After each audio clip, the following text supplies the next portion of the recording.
Yeah. There's a law that Tim Walz signed that says the court can take jurisdiction, which in this instance means custody, over minor children who are not getting the gender-affirming care, which is a lie. There's only two sexes. Gender's bullshit. There's men and there's women. One cannot become the other. And he signed a law saying that they can take jurisdiction over minor children who are not being affirmed by their children and get all of those procedures done outside of any connection. Your parents will have nothing to do with it. They won't have access to you.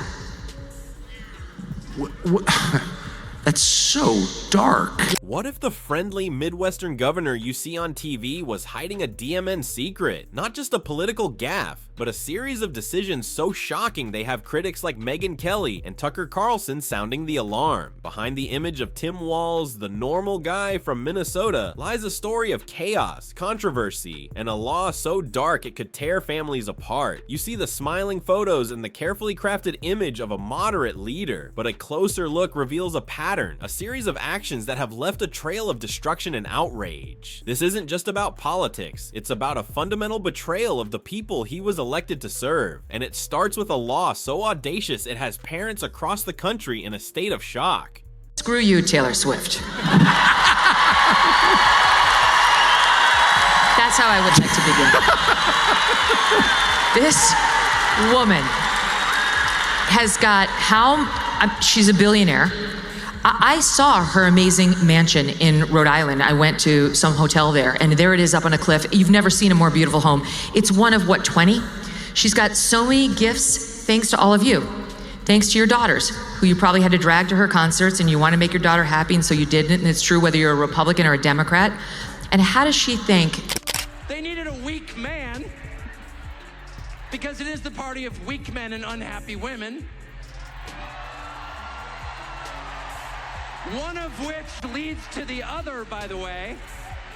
Where you find weak men, you will inevitably find unhappy women. Sorry. And they make them on purpose. They weaken the men to drive the women insane, to have the most consistent voting bloc ever in the history of politics. Unhappy women made unhappy by weak men. It all starts with a bill he proudly signed into law, a piece of legislation that on the surface was about making Minnesota a refuge state, a safe haven. The language sounds compassionate, but a refuge for whom? As critics dissected the legal text, a terrifying reality was exposed. The law effectively allows the state to take legal jurisdiction, which means custody over minor children who travel to Minnesota for so-called gender-affirming care, even if their own parents in their home state explicitly object. Think about that. A vulnerable teenager, perhaps struggling with the normal pains of growing up, is influenced by an online gender cult that tells them all their problems will be solved by irreversible medical procedures. They tell their parents they want puberty blockers and cross-sex hormones, treatments that will sterilize them for life. The parents, horrified, say no, but under Tim Walz's law, their no doesn't matter. The child can be lured to Minnesota, where the courts can step in. The state, using Medicaid funds, can take custody and provide all of those things against the parents' will, authorizing drugs that will sterilize them and surgeries that will mutilate their healthy bodies. Their loving parents are cut out completely, and when this child years later inevitably realizes they made a mistake, who will they go to then? This is the system Tim Walz built. When confronted about this by Senator J.D. Vance, Walz had no coherent answer, only claiming it had been fact-checked at a debate. He couldn't defend the substance because the substance is indefensible. What Tim Walz has done on the LGBTQ front? Let me tell you what's going to happen. Okay? Here's what's going to happen. A little girl sitting in Wisconsin who's maybe on the spectrum, maybe has acne, maybe is a little heavy set, maybe feels upset because the parents are getting divorced, something like that, is going to find herself down a rabbit hole on Reddit. And her parents aren't going to know because they're getting a divorce and they're not focused on her right now. And she's going to spend hour after hour on that thing, and Reddit's going to tell her she's actually a boy. And she's going to get sucked into this gender cult, and she's going to say, Mom and Dad, I want puberty blockers and cross-sex hormones, which will sterilize her and deprive her of all sexual pleasure for the rest of her life. Calls on the disastrous performance he delivered, in particular when it comes to his self-described knuckle-headed behavior. This one was that he was in China when the Tiananmen Square disaster unfolded, when hundreds of people were killed. I have my dates wrong. I was in Hong Kong and China in 1989. That move from Hong Kong into China, it was profound for me. That was the summer of democracy.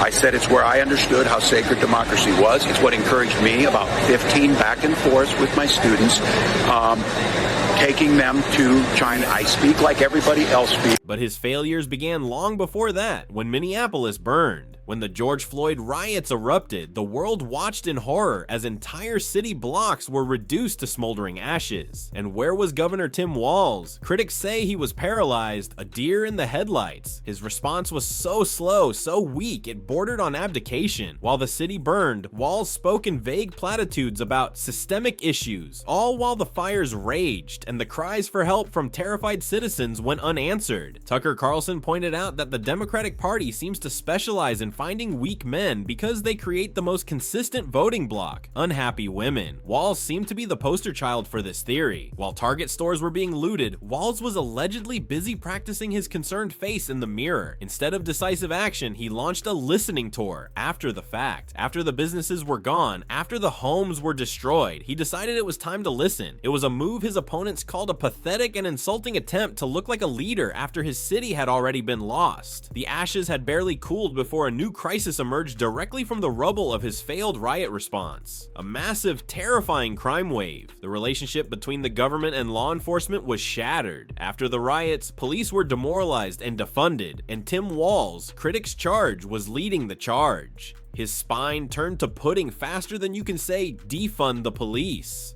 He threw law enforcement under the bus, then reversed the bus and ran them over again. The result was predictable and catastrophic. Crime skyrocketed. Carjackings in Minneapolis became so common they practically replaced Uber. Getting mugged on your morning coffee run became just another part of the urban experience. While citizens lived in fear, Walz was busy forming a task force. He announced a new initiative to reimagine public safety, a plan so vague and filled with buzzwords that it might as well have been written by ChatGPT after 3 bottles of wine. He talked about rethinking structures of accountability, which is just woke politicians speak for I have no idea what I'm doing. Because of Tim Walz, the court will take custody of her, use the Medicaid funds in Minnesota to provide her all of those things, chop off her breasts, sterilize her with the puberty blockers and the cross-sex hormones. And when this girl inevitably comes to the conclusion that she didn't want any of this, that it only added to her problems, which were the divorce and the acne and the puberty and not any trans issue, who is she going to go to then? This is all because of Tim Walz. That's what Minnesota is doing right now to little girls and boys, taking custody away from the parents so that they can have these procedures without any loving parent there. I don't talk about my faith a lot, but Matthew 25:40 talks about, to the least amongst us you do unto me. I think that's true of most Americans. They simply want order to it. First of all, kudos to CBS for allowing Governor Walz to quote Matthew 25:40 without interrupting him and saying, I'm sorry, that's an attempt at bringing in foreign disinformation campaigns. We can't accept that. May those words burn on your tongue. Right. That's what I thought. And she laughed right along. Here they are laughing over their white guy tacos, suggesting whites only eat tacos with meat and cheese, because I guess he's now our official white person spokesman. Like I have white guy tacos and What is like that? black, Like mayonnaise and tuna? What are you doing? pretty much ground beef and cheese. That's and, okay. Do you put any flavor in it? No. Oh. Here's the deal.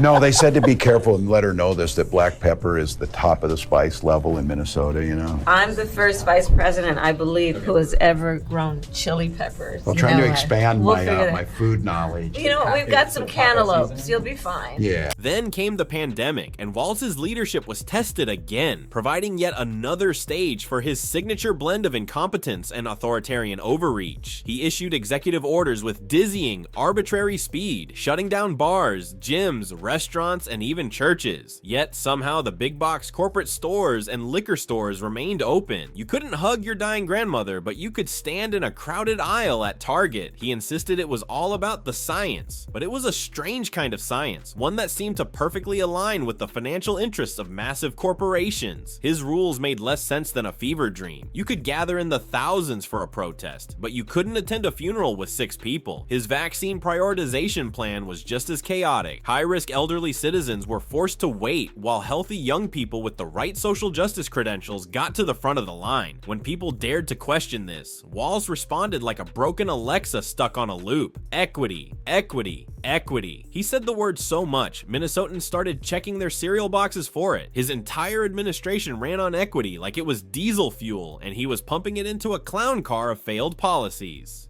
There's something wrong with that guy. He's a weirdo. He's a weirdo, and you can tell watching him. And I'm sorry, I've just lived long enough that I know that your gut level perceptions are rooted in truth. They're not always precisely true. I've gotten many things wrong. Like the details are unknown to me, but I look at that guy and I'm like, you're a weirdo. And everyone's like, no, he's so normal. No, not normal.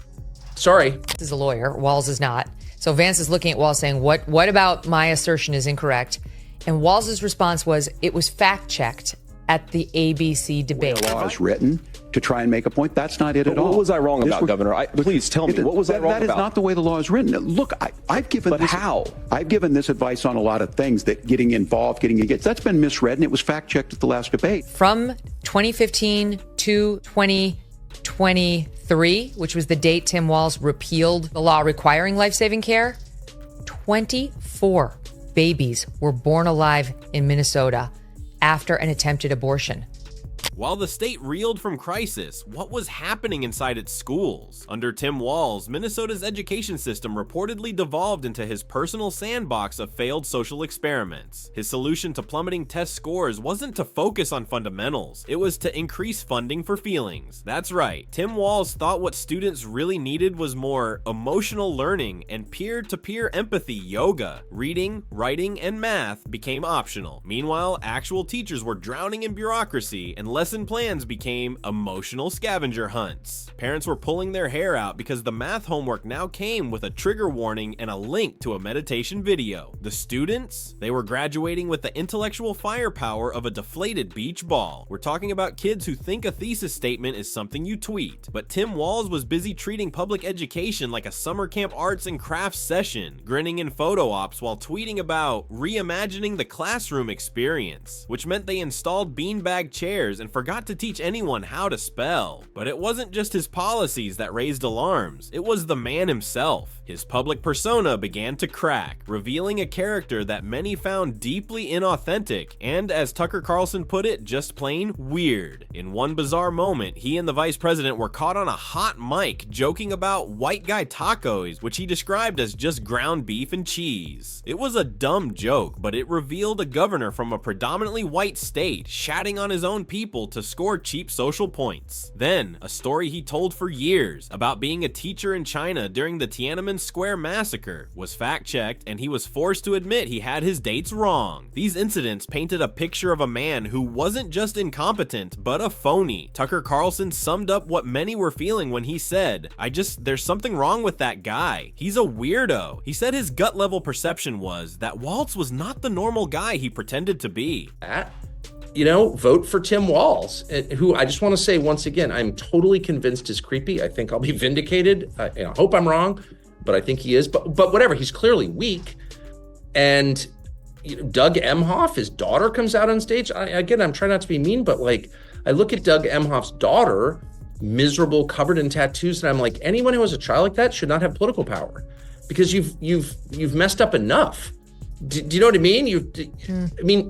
I do think that your personal life really matters. If you don't have a spouse who loves and respects you, if you don't have children who love and respect you, I feel sorry for you, but you definitely can't have control over my life, because you have not done a good job. And by the way, what is he doing in a high school setting with children, talking to them about their sex lives? That's just prima facie wrong. It's totally wrong. And a healthy society would not tolerate that. You are not allowed to have teachers talking to kids about their sex lives. And I don't care if you're saying, oh, they're bullied. Okay. But you're still, adults are not allowed to get involved in the sex lives of children unless they're the parents of those children, period. He started the LGBTQ alliance. I just disagree with the entire thing. The gay straight alliance, are you an anti-gay bigot? Well, of course I'm not an anti-gay bigot. I am just against, across the board, creepy teachers talking to other people's children about those children's sex lives. That is totally wrong. And that is... And we haven't even gotten to the economy. Under Walz, Minnesota's financial stability was described as being like a Jenga tower during an earthquake. His lockdown mandates bulldozed small businesses, while big corporations received sweetheart exemptions. When people complained about skyrocketing inflation, his administration's response was basically, have you tried not being poor? The housing crisis was treated with the same urgency as a spam email. Rent soared, and Tim's solution was to just throw taxpayer money at the problem like he was feeding ducks in a pond. He created housing initiatives that mostly resulted in fancy brochures and hollow smiles. He treated potholes like they were a protected part of Minnesota's cultural heritage, but dumped millions into virtue signaling projects like bike lanes that nobody uses. But the most chilling revelation of all, the one that truly exposes the dark heart of his administration, might be the one buried deep in Minnesota's legal code. As his administration was renewing the state's Human Rights Act, a law designed to protect people from discrimination, they made a small but terrifying change. For years, the law contained a clear, unambiguous statement. To be clear, pedophiles get no protection under this law. Pedophiles do not fall under the definition of a protected class. It was a critical safeguard, a bright line drawn in the sand to protect children. Under Tim Walz's administration, that specific language was removed. It was quietly deleted. His defenders claimed it was redundant, but critics were horrified. In an era of heightened concern over child exploitation, why would any leader, any governor, remove a clause that explicitly denies legal protection to pedophiles? It's a question that has no good answer. Yes, it was It's a throwaway the final, dumb shocking joke piece about of the tacos. puzzle. But there's a reason they felt comfortable. They would never do that in a way that would denigrate black people or Hispanic people. People online actually fact-checked. He was lying. He submitted the winning turkey taco tot hot dish and won first place at Senator Al Franken's annual hot dish off back in 2016. The point is simply, what does he do? He shits on fellow white guys because it's so in vogue. It's so like, it's and so. Well, there's another thing. There's another thing about Tim Walz that hasn't gotten as much airtime, and it's true. He actually did remove. They were coming up with the Minnesota human rights law and revising it, renewing it. You know, this class is protected. You can't discriminate against these people, and you can't discriminate against gays and lesbians. And the law had said, to be clear, pedophiles get no protection under this law. Pedophiles do not fall under the definition of a protected class. And they removed that language. They removed that language under Tim Walz.